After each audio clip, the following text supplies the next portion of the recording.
So, hello and welcome to our new topic that is your democracy.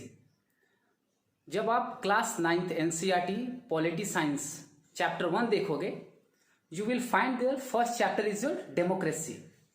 Now the question is, what is democracy? What is its meaning? Democracy जब आप Hindi form में आओगे तो गणतंत्र, आखिर गणतंत्र, लोकतंत्र, डेमोक्रेसी ये वर्ड आया क्यों, इसका मीनिंग क्या होता है? तो जब आप डेमोक्रेसी के बारे में बात करोगे, when you will talk about the democracy, it is a Greek word, it is a Greek word. Okay, तो ये ग्रीक वर्ड के दो वर्ड से बना है. One word is your demos, demos meaning people. One word is your demos, that is people, and your second word is kratos, that is power. These two Greek words, demos and kratos, will make democracy. Meaning of demos is people and kratos is your power. Means when you will go through the democracy, you will find that it is a thought of power of people. ये लोगों का क्या है, शक्ति का क्या है, एक तरीका है शो करने का. Okay, power of people. बहुत सारे आप डेमोक्रेसी के डिफिनीशन देखोगे by the other philosopher, other politicians, other leaders who classify and give definitions of democracy. What is democracy? Now the question is, what is democracy? लोकतंत्र, गणतंत्र है क्या? जब आप सबसे best definition according to me आप जब देखोगे, that is given by Abraham Lincoln. आपको पता होगा Abraham Lincoln, former American president. Okay, सो अब्राहम लिंकन ने क्या डेफिनेशन दिया for the democracy? That it is a government that is by the people, for the people and to the people. Okay, means जो लोकतंत्र है, गणतंत्र है, ये जनता का, जनता के लिए और जनता के द्वारा शासन है. इसमें बहुत सारे आप चीजों को समेट सकते हो इस डेफिनेशन के द्वारा. Means no one is powerful than a citizen in any democratic country. जो सर्वे सर्वा है, ऑल इन ऑल है डेमोक्रेसी में, that is your citizen.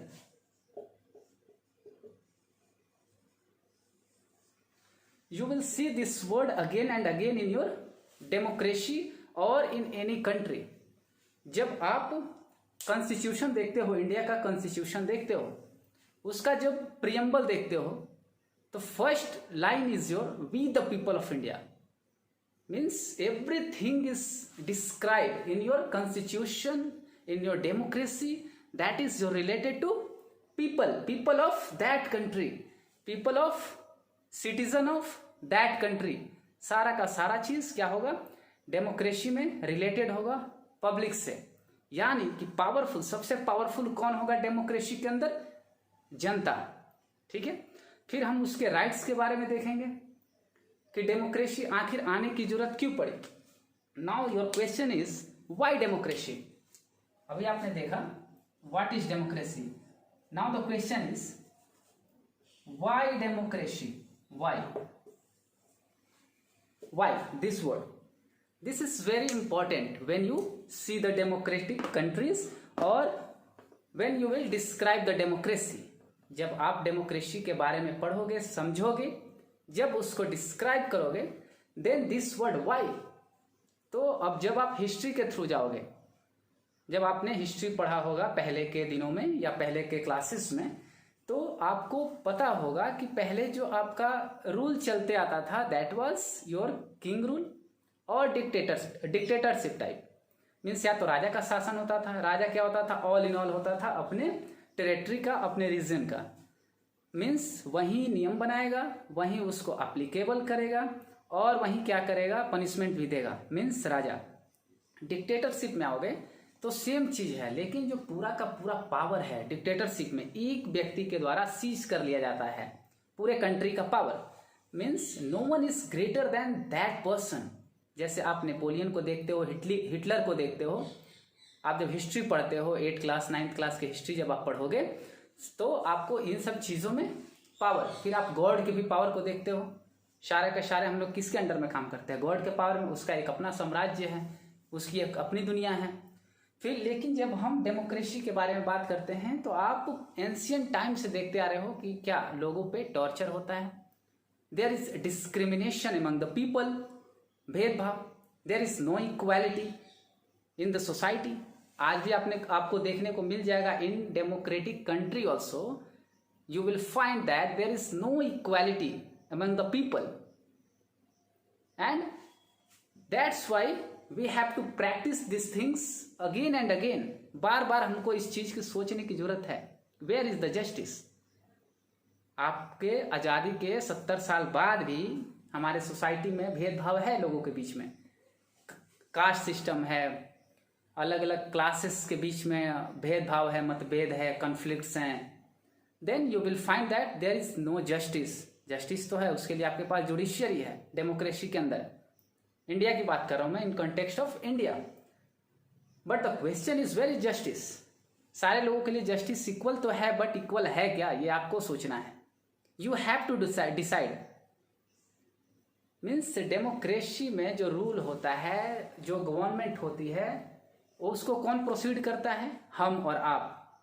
Means people जो है सर्वे सर्वा है। लेकिन बहुत सारे जब आप लीडर्स की बात करोगे, लीडर्स के बारे में सुनोगे, जैसे जॉर्ज बर्नार्ड शॉ हो गए, आपके प्लेटो हो गए, या और भी आपके जो थिंकर हैं जिन्होंने अपने डेमोक्रेसी पे क्या दिया, डेमोक्रेसी को समझाया, एक्सप्लेन किया। According to that you will find that it is a rule of fools for the fools and by the fools. Means ये मूर्खों का शासन है। अब आप पूछोगे कैसे सर, मूर्खों का कैसे शासन है? डेमोक्रेसी के अंदर तो हमें तो राइट है ना to choose our leaders. This is the best part. पहले हमारे पास अधिकार नहीं था to choose our king, to choose our dictator. कौन रूल करेगा हम पे, हमारा मालिक कौन होगा, ये डिसाइडेड नहीं था। आप एंशियंट टाइम से देखते आ रहे होगे। लेकिन जब आपको ये डिफिनेशन अगर आए कहीं से कि ये मूर्खों का शासन है, देन दिस इज थिंकेबल। ये सोचने वाली बात है कि आखिर ऐसा बात आया क्यों रिगार्ड फॉर द डेमोक्रेसी। सो अगर आप डेमोक्रेसी के बारे में जानते हो तो इलेक्शन प्रोसीजर होता है यहाँ पे अपनी गवर्नमेंट चूज करने का। This is clear? Okay.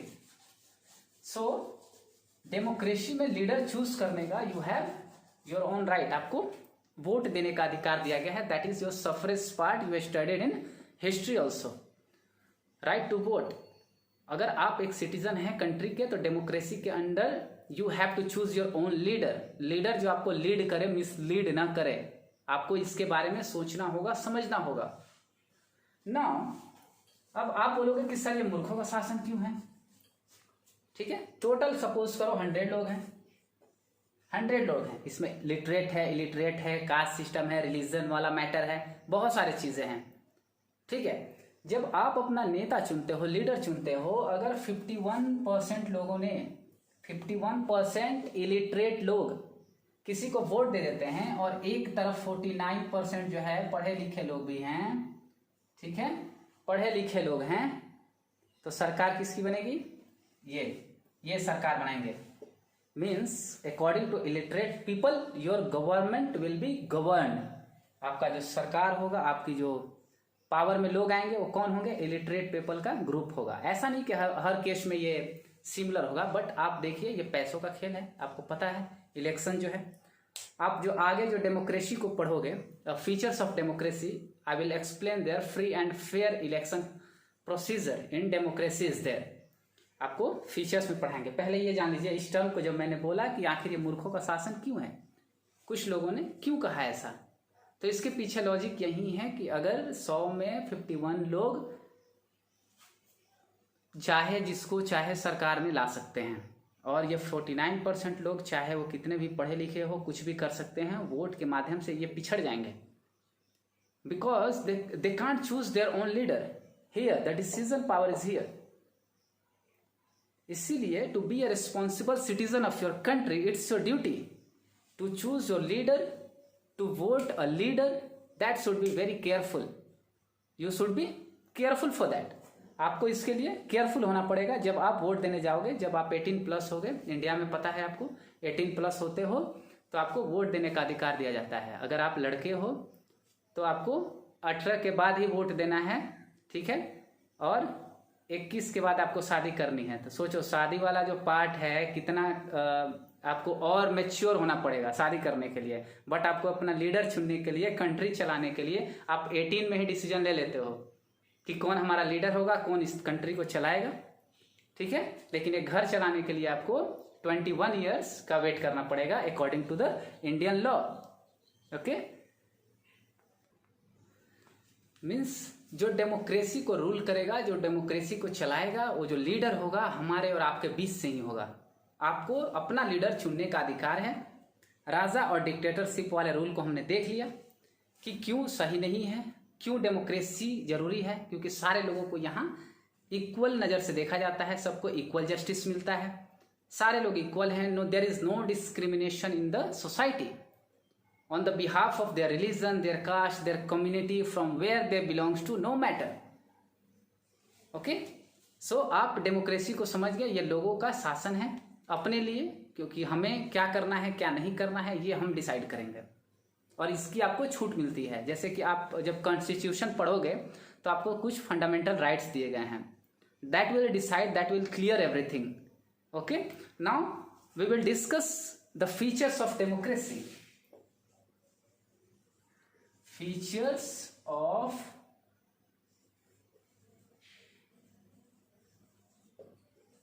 what are the major features of democracy we will discuss now. Okay, according to the class 9th NCERT, when you will go through that book you will find these features, okay, which I am going to explain. Okay, so your first point is major decisions by elected leaders. क्या मतलब है इसका? आप जब democracy के अंदर में आपको पावर दिया गया है अपना लीडर चूज करने का, आप MP MLAs अपना गांव के लेवल पे मुखिया, वार्ड कमिश्नर, ये सब जो चूज करते हो उसके बारे में ये पॉइंट है कि आपने अपना लीडर चूज कर दिया। Now they have the power to make rules for you. So जो सारे डिसीजंस होंगे, जैसे हमारा रूल जो बनता है डेमोक्रेसी के अंदर कहाँ से पास होता है? पार्लियामेंट से। तो पार्लियामेंट में कौन बैठते हैं? हमारे और आपके चुने हुए लोग बैठते हैं। They have to decide which type of rule they will pass, कैसा रूल पास करेंगे। तो इसके लिए आपको क्या देखना होगा? जब आप लीडर चूज करते हो that time it is very necessary to take care of that आपका जो वोट है उसका कुछ वैल्यू होना चाहिए सही डायरेक्शन में। ये नहीं कि किसी को भी गए और वोट दे दिए, अरे वोट ही तो देना है, हमारे एक वोट से क्या होता है। नहीं, ये आपका अधिकार है डेमोक्रेसी के अंदर, और उस वोट का मिसयूज नहीं होना चाहिए। क्योंकि यही जो इलेक्टेड लीडर्स होंगे ये 5 साल आपको परेशान कर देंगे। जैसे कि अभी आप देख रहे हो महंगाई पे क्या हो रहा है, इतनी जो प्राइस हाइक हो रही है पेट्रोल डीजल या जो भी आपके फूड ग्रेन्स हैं, इन सारी चीज़ों का, तो आप किससे फिर बोलने जाओगे? कोई है ही नहीं सुनने वाला। आपने तो वोट दे दिया, अब आपको फिर राइट कब मिलेगा? 5 साल बाद। तो 5 साल तक जो आपका वोट है उसको लेकर आप हमेशा क्या रहोगे? सोचते रहोगे इस चीज़ को कि मैंने गलत आदमी को क्या कर दिया, वोट दे दिया, मैंने एक मर्डरर को, रेपिस्ट को क्या कर दिया, वोट दे दिया। और ये फिर जो इलेक्टेड लोग हैं जो पार्लियामेंट में बैठते हैं, विधानसभा लोकसभा, वहाँ जो बैठते हैं आपके लिए डिसीजंस लेते हैं, तो यही रूल बनाते हैं, ठीक है। ये आपके और हमारे लिए रूल बनाते हैं। तो डेमोक्रेसी के अंदर it is very important, okay, कि आप अपने जो वोट का देने का अधिकार आपको दिया गया है उसका सही से क्या करें, इस्तेमाल करें। This is your first point, that major decisions, जो सारे डिसीजंस होंगे इस कंट्री को चलाने के लिए, that will be taken by your elected leaders. This is your first features, okay, first feature. Second, जब डेमोक्रेसी में आओगे तो free and fair electoral competition, यहाँ पे सबको अपॉर्चुनिटी मिलता है क्या, कि आप जब वोट देते हो तो आपको डेमोक्रेसी एक इक्वल कंपटीशन भी देता है, इक्वल राइट भी देता है कि आप भी जब उस एज पर आओगे, अगर आपको इस लूप होल लगता है इस गवर्नमेंट में, तो आप क्या कर सकते हो, आप भी इलेक्शन लड़ सकते हो। This is your right.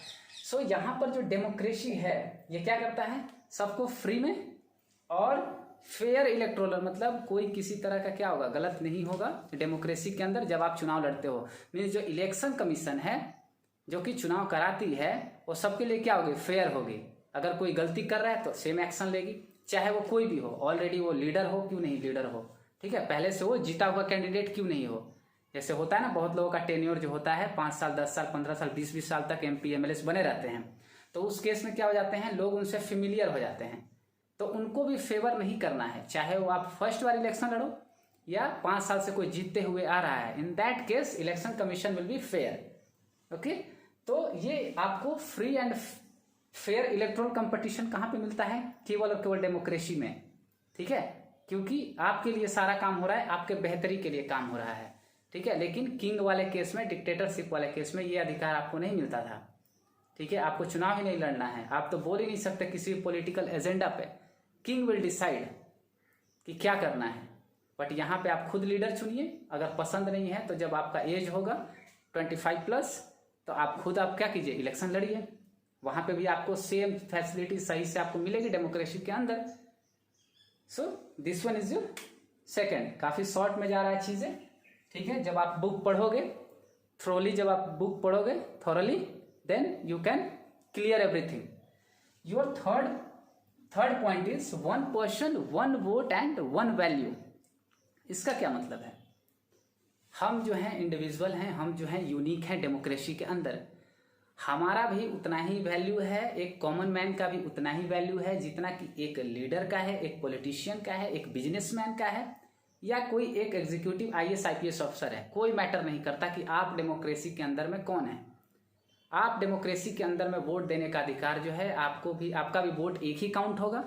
जो IAS IPS ऑफिसर होंगे उनका भी वोट एक ही काउंट होगा, और जो लीडर होंगे, ठीक है, मतलब मोदी जी भी वोट देंगे किसी के लिए तो उनका भी वोट वैल्यू 1 होगा, हमारा भी वोट वैल्यू 1 होगा।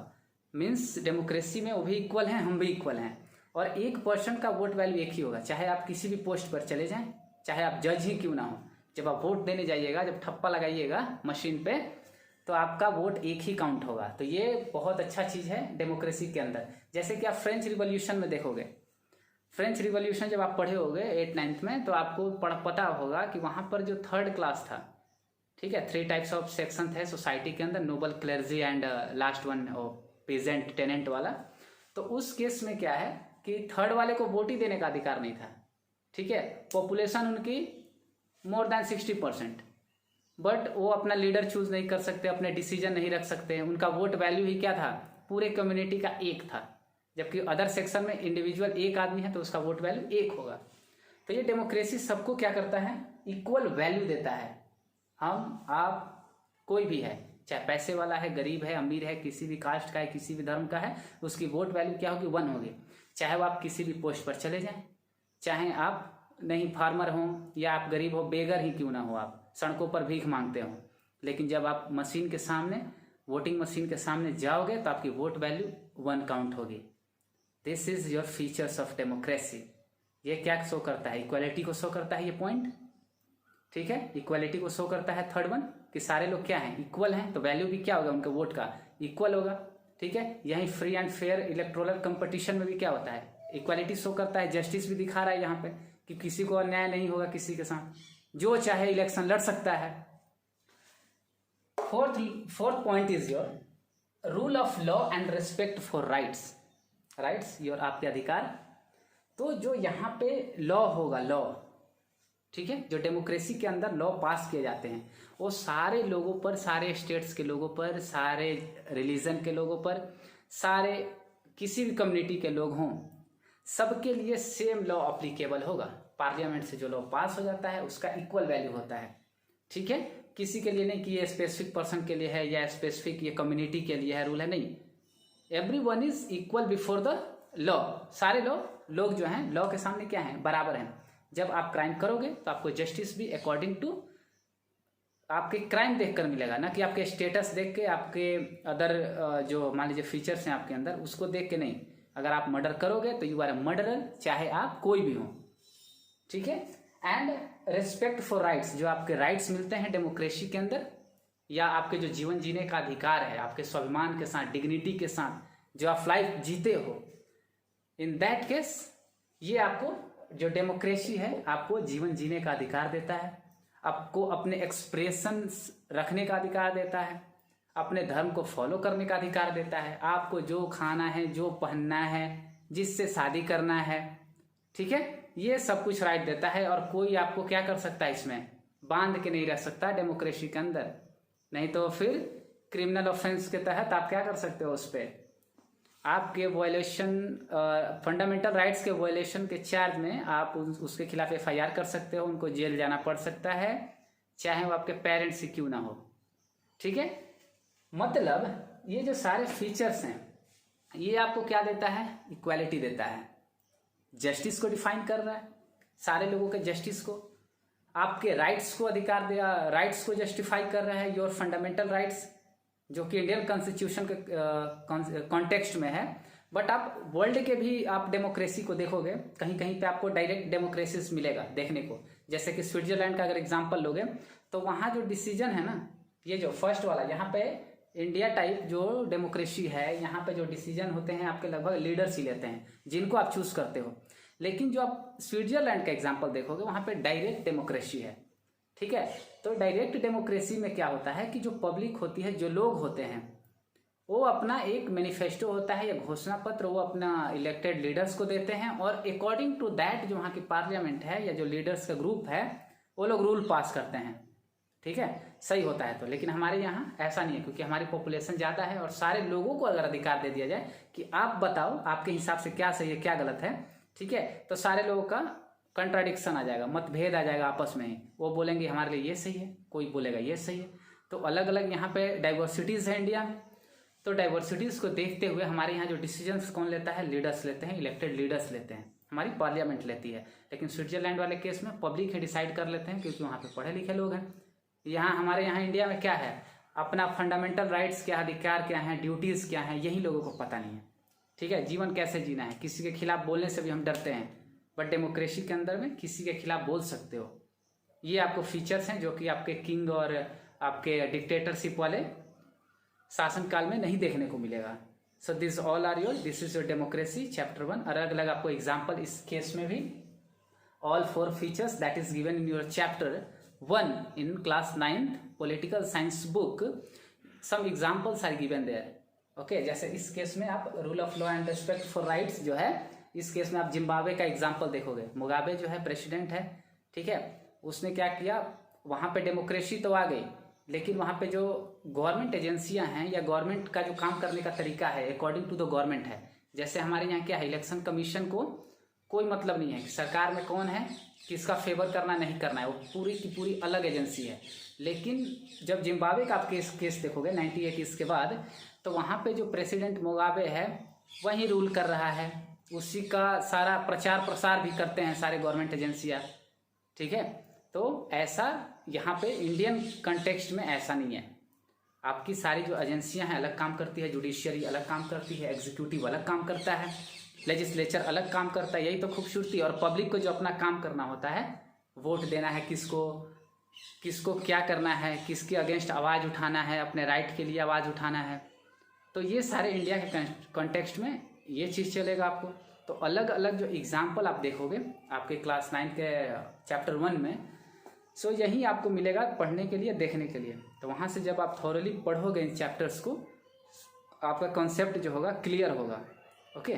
सो आज का क्लास बेसिक के साथ आपके सारे जो पॉइंट्स हैं that are given in your chapter 1 I covered this much topic only you have to read in chapter 1, that is your democracy. First one is your what is democracy and why democracy, explain कर दिया मैंने, समझा दिया अच्छे से आपको। Then you will come to features of democracy, this all 4 are your features of democracy. You can read, you can understand, you are in class 9th now, okay. Thank you.